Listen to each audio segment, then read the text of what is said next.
Want to provide, thank you. Our recording has begun. How we want to address the community's request to have some support around the mental health component of Gorlin syndrome. We've surveyed all of you a couple times around what are the most difficult parts of living with the disease. And the third one to come up is almost always the mental health burdens of it. And so this individual was brought to our attention by somebody who had been in a presentation with him and was really impressed. And so we're excited to introduce Dr. Al Freedman to you this evening. Dr. Al is experienced as a psychologist, educator, rare disease advocate, and has more than 2 decades of experience working with individuals and families who are affected by rare disease and disabilities. He was inspired by his own personal journey as the father of Jack, who lived with spinal muscular atrophy for 26 years, as well as in his professional training. He works with families, advocacy organizations, pharmaceutical companies, healthcare organizations, and schools to create meaningful support systems and impactful change. I cannot tell you how excited we are to introduce him to you. Dr. Al. Well, thank you, Meredith. And thank you, Julie. In spite of a little bit of a cold and some recent travel, feel a little disheveled. I'm excited to be here, and I'm honored to be here. And yes, I'm a psychologist, and I specialize in supporting the needs of affected individuals with rare disease and their family members. And I'm here tonight to introduce myself to you, to thank you for your trust in me, to have me join you, and to tell you about a new program that Meredith and Julie have asked me to help with starting in 2026 with support groups for your community. I had not planned on sharing slides tonight because the support groups that I facilitate don't include slides. It includes all of you talking with each other. But Jean's presentation has prompted me to, I hope it's okay, Meredith, to share at least one slide Of and course. maybe Yeah. two because of the program you just described. And I want to share with you, tell me if this shows up on your screens, this old but beautiful picture. Are you seeing that? Yes. Thank you. Thank you. So yeah, I'm a psychologist and I'm glad that my PhD in counseling psychology is helpful to me professionally. But I only feel credible being here because of being a dad. Um, and as Meredith just told you, my son Jack was born, well, 30 years ago. And 30 years ago, Friday, believe it or not, November 7th, 1995, baby Jack was at his 6-month pediatrician checkup. And he was a healthy 8.5 pound baby at birth. And we didn't realize, because he was our first baby, that he was not developing normally. And on November 7th, 30 years ago, we learned that Jack was not a healthy baby, that he had an incurable muscle disease called SMA, or spinal muscular atrophy. At that appointment 30 years ago on Friday, we were told to expect to have baby Jack for only 1 year. And obviously, we were very devastated. Um, our lives flipped upside down 30 years ago. But baby Jack didn't fully cooperate. He lived to the age of 26. He lived to 2021, 26 years. We were very, very lucky to have him so long. And he taught me a great deal about being a parent. He taught me a great deal about rare disease. And Jean, thank you for your presentation about your registry. The little girl riding on the back of Jack's wheelchair is my daughter. Baby Kara arrived from Korea as a 4-month-old when my son Jack was 5 years old and joined our family. And baby Kara is now all grown up. That little girl in the back of the chair is all grown up. She's 25 years old and she works full time at the National Organization of Rare Disorders, NORD. And believe it or not, the reason I decided to show you the picture tonight is um, young Kara, my daughter, works in the patient registry department. Yeah. So, Gene, when you're talking to people at NORD about your patient registry, if you run into a young woman named Kara Freedman. That's my daughter.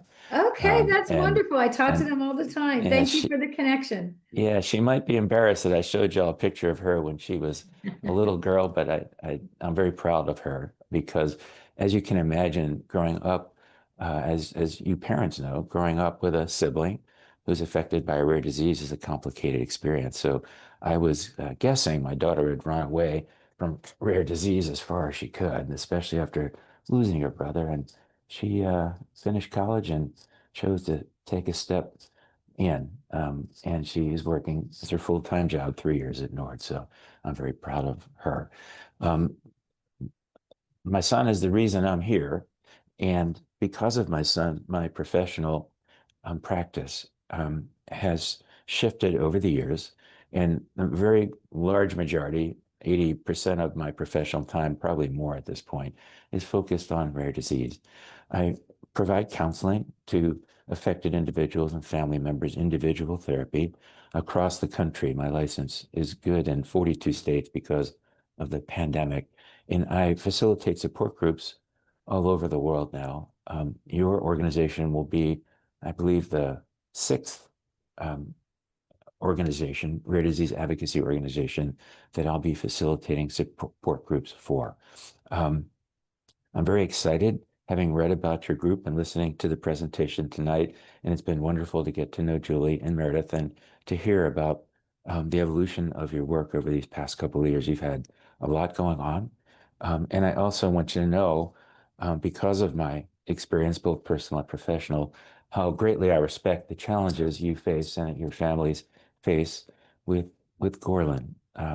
I can't say I'm an expert on your condition, an expert only on one condition, and I learn a lot about the rest of them. But I know, especially at an emotional level, the toll that it takes on patients and families. One other photo just to share with you to give you an idea of where I began professionally to help. This is a photograph taken at the conference from what I call my extended family. I'm visiting your extended family, your community. Gorlin, this is Cure SMA, the support organization that I joined 30 years ago when I was a scared dad. Again, my daughter, growing up, is standing next to me. She's a volunteer in the child care room. But this is one of our children's support groups. For about 20 years or so, I have facilitated or co-facilitated support groups in person for our affected children, siblings, adults, adolescents, parents, caregivers, grandparents. Um, we've done a lot of support group work in our community. And because of the pandemic and everything going online, we at QSMA started doing these groups online, and that led me to be discovered by groups outside of my own group, which is why I'm here today and why I'm so involved with rare disease advocacy organization and industry partners all over the world at this point. There are very few of us who work at the intersection of rare disease and mental health. We all need to have our voices heard and to support each other. And I believe very strongly in the power of community, which is why these support groups are so powerful. And I feel very privileged to bear witness to these conversations as I do the work I do. These kids, by the way, in the photograph are cognitively advanced. Their bodies are weak, but their minds are not. And it's so important for all of us who experience something so unusual, and to be in a world that most people really can't relate to be with each other and to have the opportunity to share our experiences, our feelings, our questions, our knowledge with each other. And these kids do that beautifully every year. They ask me, hey, Dr. Al, how can we get our parents to stop worrying about us so much? They give each other advice about how to go. The girls talk about the dances and how to go to the dance when you're in middle school. And they give each other advice and share wisdom about a lot of things. So do adolescents, so do adults, and so do caregivers in the work that I do. Um, the plan for 2026, as I understand it from Meredith and Julie, is to begin support groups for your community in January. I believe there'll be 8 groups offered in 2026. Meredith, you jump in if I speak incorrectly.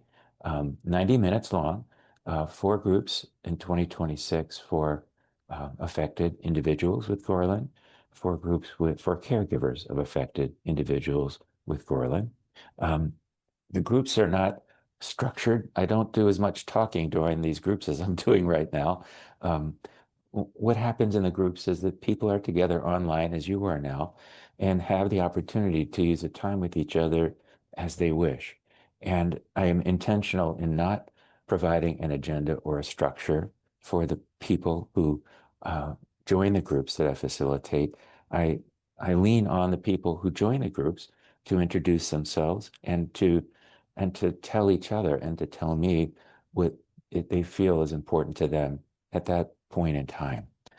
The goal, from my perspective, is for affected individuals and caregivers to have a chance to be connected with each other, to strengthen themselves as a small community. Typically, people who join these support groups keep coming back and get to know each other, share knowledge, share experiences, um, share challenges, ask each other questions, lift each other up. Oftentimes, there's a newly diagnosed person who joins who really is scared, as I was 30 years ago this week. Um, People took me under their wing. I see over and over open-hearted, compassionate people who lift each other up in our communities and help each other.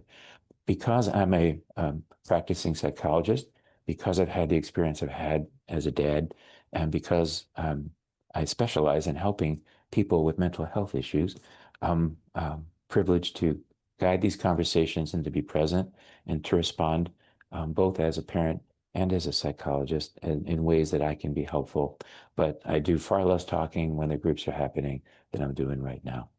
Um, I think I've covered the basics, Meredith and Julie, and please pop in and ask me questions, Meredith and Julie, or comment on anything I may have missed. I'm cognizant of the time and want to be respectful of your time, and I'm also very happy to receive any questions you have right now from me.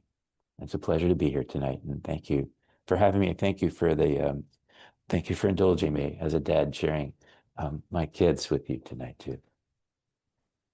Thank you. We always enjoy meeting with you, and I think my blood pressure drops every time you join us on these calls. So we're just really thrilled that you're going to be able to host these opportunities for the community. We'll share out the dates with you. Again, the first meetings will be in January, one for caregivers and one for people who live with Gorlin syndrome.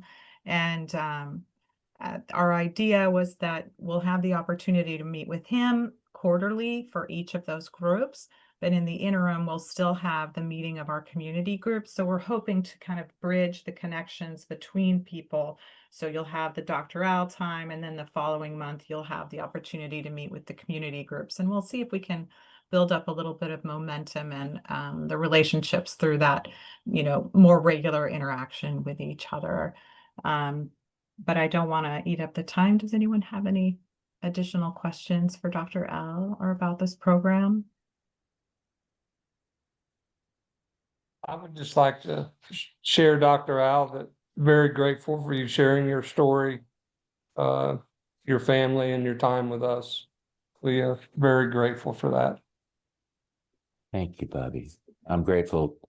I feel fortunate that the experience I have personally and professionally can be helpful to other people. I like to think my son's the minister. I'm his messenger. I learned a lot from him. So he's on my shoulder, keeping dad honest every day. So thank you, Bobby. Thanks for having me. I'm going to just type in if you want to learn any more about me and what I do, I'm going to type in the chat box website. My daughter not only works for Nord, she works for me.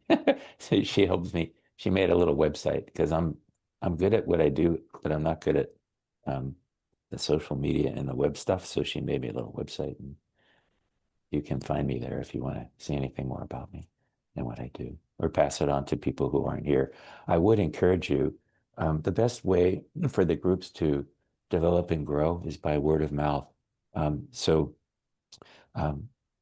if you're planning to come to the group because you've had this opportunity tonight with me and with each other, feel free to share what you've learned tonight with others. And when people come together and they have the time with each other, it's a beautiful thing. So I look forward to meeting you if you can come. You're welcome to come and go as you can and as you please. I like to say that for 26 years when I was taking care of Jack, I didn't have time to show up anywhere at a certain time. So I truly consider it a miracle when people do come to groups that I facilitate. But come if you can and come and go as you please and participate as you wish. Thank you, Dr. Al. We will send an email out to everybody following this call with the dates that you'll be able to join these opportunities with Al in January. We were going to try and drop that in the chat, but it's not letting us do the graphics. So we'll just send that out as an email. And please look for that. And please join us. And Dr. Al, thank you again for highlighting that point about the power that each of you have, because now you've had a chance to meet him and your recommendation is going to go a lot farther than all of us sending another email. It's really that personal recommendation and suggestion is going to be really powerful to build these groups. So thank you, Dr. Al, and we look forward to seeing you again soon. I look forward to seeing you all again soon. Have a wonderful night, everybody. And Jean, thank you for what you're doing. I told all of you about my daughter. I'm going to tell my daughter about you next. It's my next call. Great. Have Yep. yourselves a wonderful night. And thanks for having me. All right. Thank you. Thank you, Feel Al. better. Bye-bye. Thank you. Bye-bye. So actually, he really teed this up really nicely for me, because I have another point I want to share with you, but again, he is such a kind-hearted person. I don't know if you all feel that. Just the warmth is tremendous, and I'm really looking forward to him building these groups in our community. And I think I also wanted to just thank again our donors who make this possible so that we can actually bring these services to the community. Like, everything we do is about serving and supporting the community through these resources and really trying to make sure that everybody's experience is improved through the work of the organization. So I feel really grateful for that, and grateful that he has the time to meet with all of us. Does anyone have? Meredith, I just want to make one other quick point. Yeah. Like these town halls, he doesn't expect you to show your face if you don't feel like it. So people should not feel obligated to have their cameras on. That was a point that he didn't make, but I think we ought to